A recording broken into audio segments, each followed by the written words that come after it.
stand up there wait upon a taxi. A madman see me and start run towards me with a knife. So me run. Okay. When me a run, him take out a slingshot, take up a stone off of the ground and shot me in my back. Oh, so you get a back shot. Okay. Then what happened after that? No, squad it. Alright, hear me again. Me I hear you, man. Me I hear you. My ears are work. The man a run me down with the knife. Yeah. Him pull out a slingshot. Yeah. Take up a stone off of the ground. Yeah. Put in the slingshot. Yeah. And shot me in my back while I'm running. So now that me I write down, man, so you get a back shot. I that me right, you know. Yo, Squaddy, you make the thing look away, Squaddy. Oh, me I make the thing look away. Yeah, dog, you make the thing look freaky. Oh, me I make the thing look freaky. How will you tell me I write down, you know? I tell you, say, it's a slingshot. Alright, so me ask you a question. How where the man do? Man shot me. And how where him shot you? In my back. So when you put that together, where you get?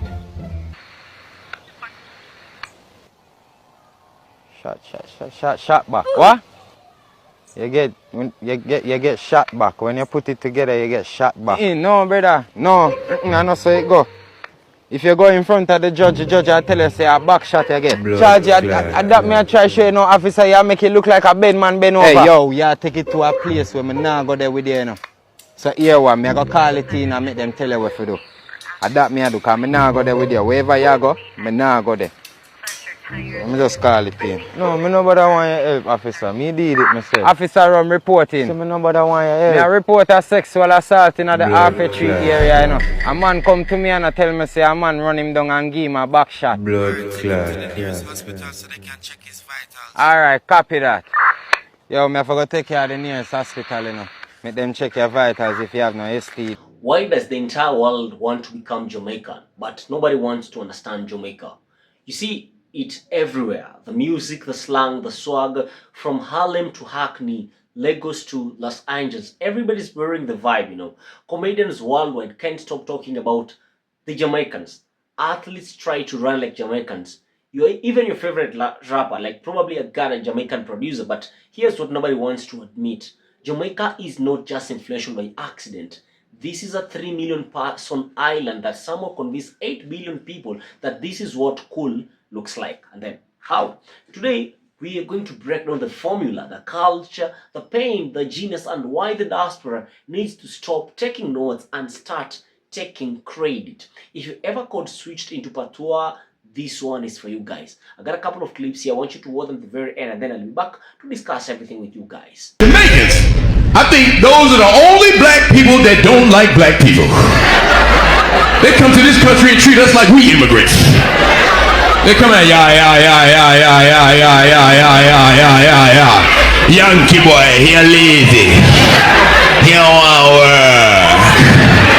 I got 3 jobs, you can't get 1 job. If you let one go, maybe I can solve my life, Winston. I'm regular. When I first met one, we didn't even get along. Because he stuttered, he gonna get mad at me because I don't know what the hell he's talking about. He gonna come up to me like, you know, I thought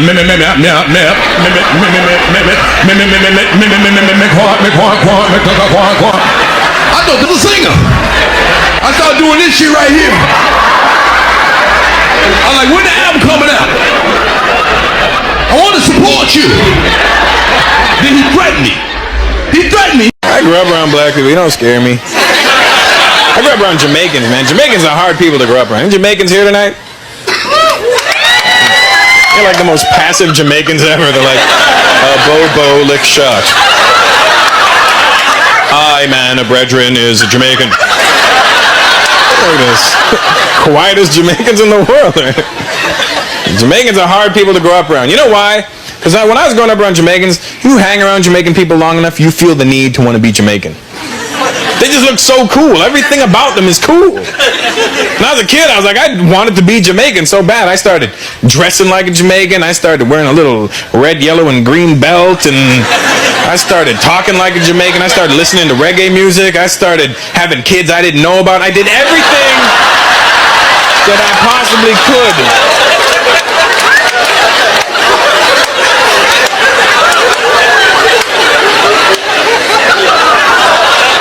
But you know what the shitty thing is? A Jamaican will never act like you. You're never gonna see a Jamaican guy that grew up with a bunch of Indian guys walking around going, "Hey baby, whopping, whopping." It's not gonna happen, you know? Felt bad for my dad because he tried fitting in with my Jamaican friends when I was growing up. You don't ever want a man from India trying to speak like a Jamaican at any point during his life. My friends would be in the living room, my dad walking, "Okay, come on Marlon, move your bumbo clot and go home."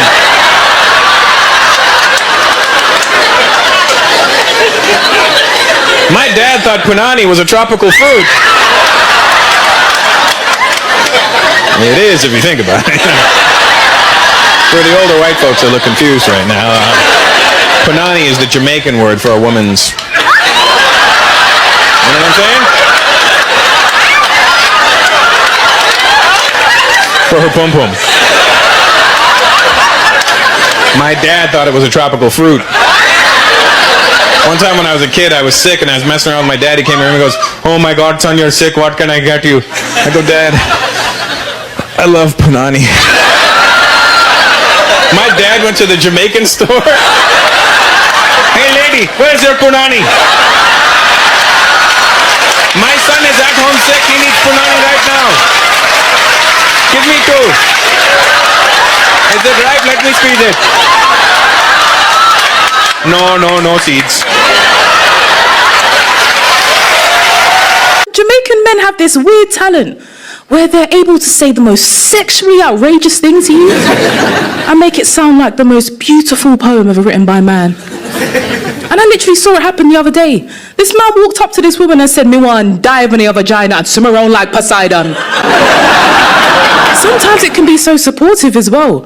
Jamaican men have their own way of supporting women. I used to be really insecure about my fupa. Everyone know what a fupa is? For those of you who don't know, it basically stands for like fat upper pussy area. It's here. It's here. Yeah? And I used to go out of my way to try and hide it. Winston turned to me and said, "Good pum-pum deserves shelter." I said... Started walking into parties belly first like the Grinch. I said, yes, it's true. And when we as Jamaican don't like, we don't like when somebody as Jamaican talk to like the Yankee. Yeah, Jamaicans don't like that shit. Yeah, Jamaicans don't like that shit at all. But right now, my dad cringing. Yeah, the moment you start talking like this, it's like, why am I talk like that? No, I'm frightened. And that Jamaican saying, I'm frightened.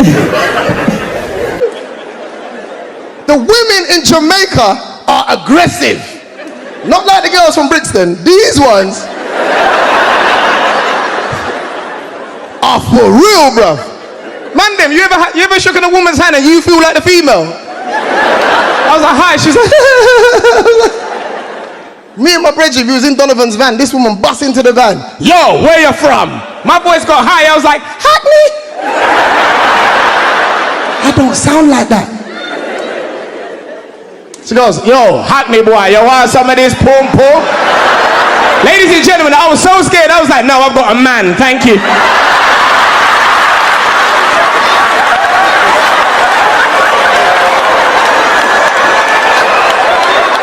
She was still on it. I had to keep walking like this. We don't cooperate, baby. Why you think they ain't fuck with Air Jamaica? It's a lot of fuel on that plane, but they know. They get on Air Jamaica, they be like, "Oh, shit. Call Osama, this is not the right flight." "No, they have dreads. This is not going to work." You can't get on Air Jamaica talking about, "Hello, we're taking the plane." All you hear is... Sit down! Talk about hijack your mother! They hit it with the pussy, you know me? Cause that's a word in Jamaica. Can't hijack no plane full of angry Jamaicans. If it's Jamaicans, I'm sorry, y'all the angriest group of black people on the fucking planet. They will lick shot for every fucking thing. Good morning, class. Now, Mr. Appiah is off sick, so you're going to have a new teacher today. Her name is Miss Kingston, and I want you all to be on your best behavior. Yes, Mrs. Johnson. Okay, shut your mouth, shut your mouth, shut your stinking beaks. My name is Miss Kingston. Can anybody spell Kingston? You. K-A... Wrong! Did your father teach how to spell? Or did he just teach how to fuck up woman's life? Sorry about my language. The correct spelling for Kingston is K as in mess with me, I go kill you. As in I don't need no good for nothing shit of a rotten wife dumping run off with a slut ugly man. Put your bumper hand down. Today we're gonna teach about life. Yes, you beautiful future Prime Minister. My mummy said that we should love life.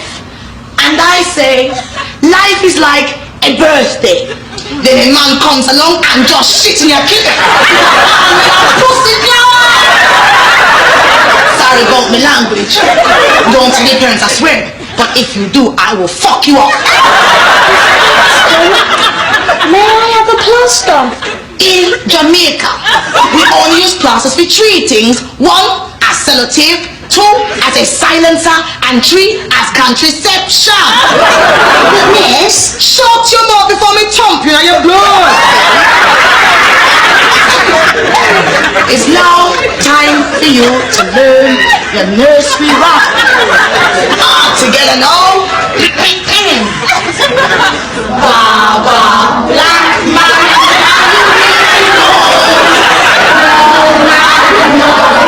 You cut them all off.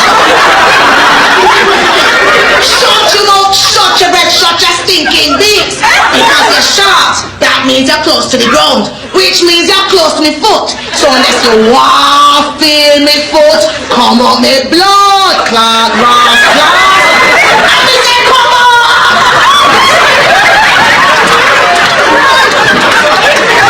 Ladies and gentlemen. Any Jamaicans here? I love y'all niggas, even though y'all talk backwards. You ever call a Jamaican house at night? Them niggas answer the phone, they go, hello, good night.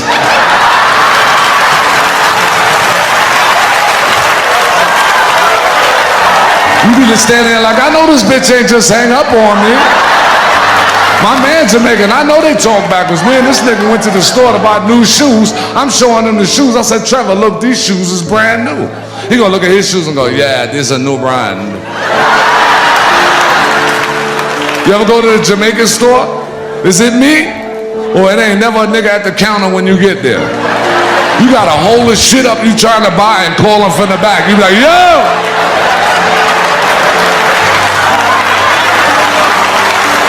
Huh? How much? Huh? Hold on. How much is this? You be in a Jamaican store so long, you be like, you know what?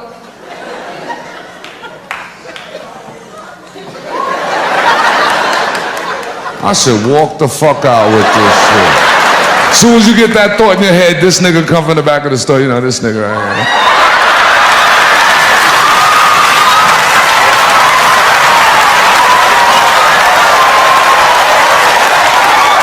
Bombaclad. What happened?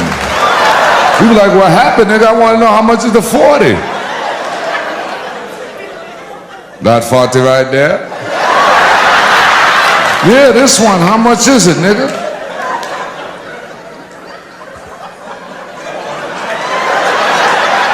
The big one? Yeah, the big one, nigga. How much is it? Stop playing. All right. Hold on a minute, man. Go find out for you. Hey, that's my time. Anyway, I say, what up? You know what's what? I can drop you anywhere on this planet, maybe Tokyo, Dubai, Johannesburg, Toronto, and within 24 hours, you'll hear Patois. Not Spanish, not Mandarin, Patois. A language from an island smaller than Los Angeles County. That's not just random. That's power. But let me be clear about something upfront.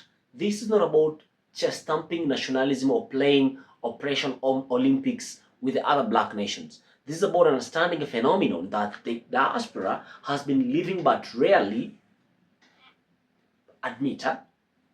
Because when we don't name Jamaican influence, other people they do, and they usually get paid for it, while Jamaicans stay stuck arguing in the comments.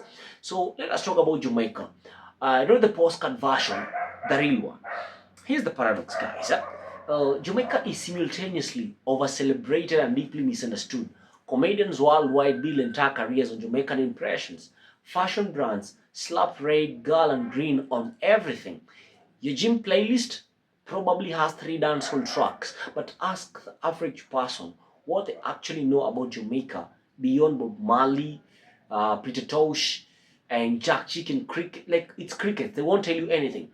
This is what happens when your culture gets consumed faster than it gets comprehended. You become a vibe, not a people, an aesthetic, not a history. And here's where it gets complicated for Jamaicans in the diaspora.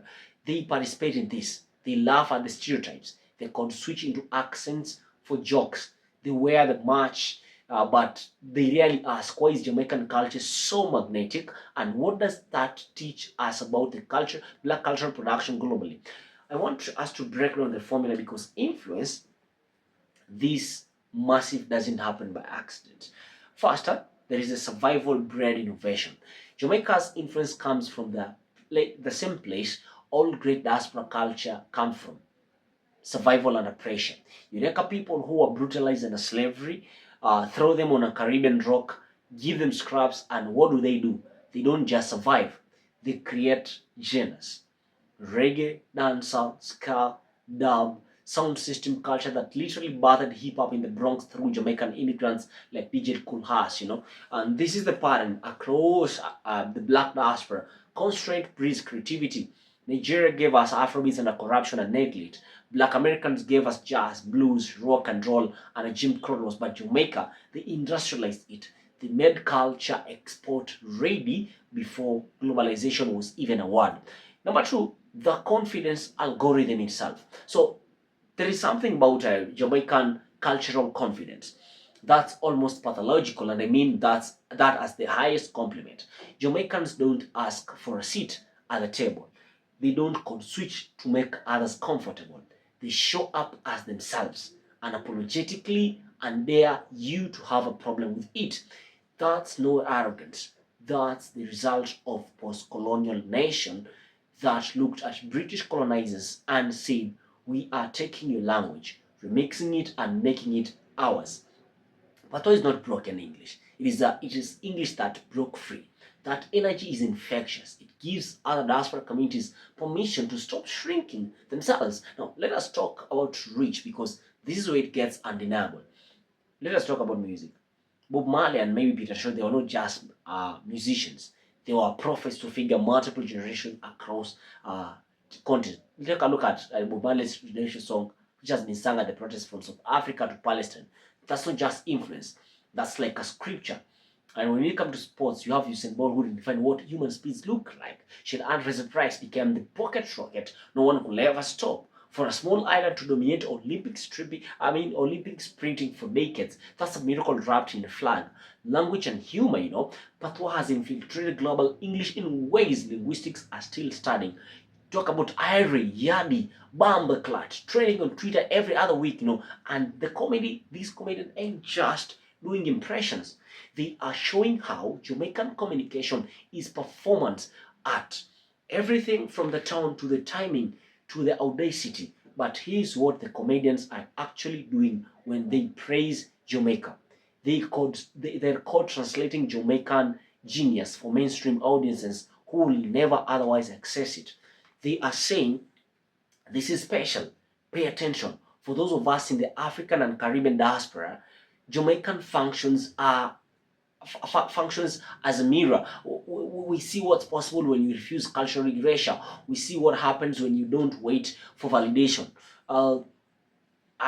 I grew up alongside Jamaicans in the UK, my school, in my neighborhood, in the family tree, somewhere back there, and one thing always struck me. They never seemed confused about who they were. Even when broke, even when far from home. That's expensive knowledge in a world constantly telling black people we are not enough. But here's the tension. Why do we celebrate Jamaica's influence but struggle to reclaim our own? Why is it easier to praise Bob Marley than to honor our own grandmother's recipes, our own parents' migration stories, our own code switches and survival? This is the trap of diaspora. We are so busy consuming each other's cultures that we forget to protect and promote or honor our own cultures. And let's get to the uncomfortable truth. Jamaica's influence comes with a cost. Every Caribbean island knows this. You become the culture that everyone wants to borrow, but no one wants to credit. Your music gets sampled without royalties. Your slang ends up in corporate ads. Your athletes' victories get commodified. And your people still struggling with remittances, brain drain, and being stereotyped as either dangerous or decorative. This is the colonizer's final trick. Make your culture cool, but keep your people poor. Let the world party to dancehall while Jamaican youth still hustle for visas. Let fashion brands profit off Rasta colors while Jamaican farmers can't get loans. And here's what grinds my gears. When I hear people, even in the diaspora, say Jamaica is overrated or why do Jamaicans think they are special? That's not critique. That's crab barrel mentality. That's internalized colonialism whispering that no black nation deserves to be celebrated that hard. So what do we do with this information or all these things that I've been talking about? Number one, we need to celebrate Jamaica but contextualize it. Understand that their influence is a blueprint for what's possible when culture refuses to apologize for itself. Study the formula, apply it to your own story. Second, stop the cultural theft within our own communities. If you're going to borrow Jamaican slang, sample Jamaican beats, or profit from Jamaican aesthetics, credit the source. Send money back. Boost Jamaican creators. Protect the culture you're consuming. Number three, recognize that Jamaica's influence doesn't diminish Nigeria's, Ghana's, Haiti's, Kenya's culture, Trinidad, or any other diaspora nation contributions. This is not about competition. I'm talking about collective inheritance. When one of us wins, we all have a reference point. And finally, to my Jamaican family reading, watching this, keep doing exactly what you guys are doing. Keep being apologetical. You keep creating culture that makes the world stop and pay attention. Because in a world trying to erase blackness, your refusal to shrink is revolutionary. The world wants to be Jamaican because Jamaica figured out the cheat code. You don't wait for permission to be influential. You're just the person you want to be. You can just be. And that's the lesson for all of us in the diaspora. Stop waiting for the invitation. Stop code switching to invisibility. Your accent is beautiful. Your food is sacred. Your story is valuable. Guys, I'm the Bantu merchant and I'm here existing to tell those stories. The messy, complicated, brilliant truth of what it means to be African and Caribbean in the world that wants our culture but not our humanity. So if this resonated with you, hit the subscribe button, drop a comment telling me what you think or where is your family from and what culture you want to see celebrated next. And if you know a Jamaican, tell them thank you, not for being perfect, but for showing us what's possible. One love, one Africa, one diaspora, one people. Thank you for watching. Hope to see you in the next one.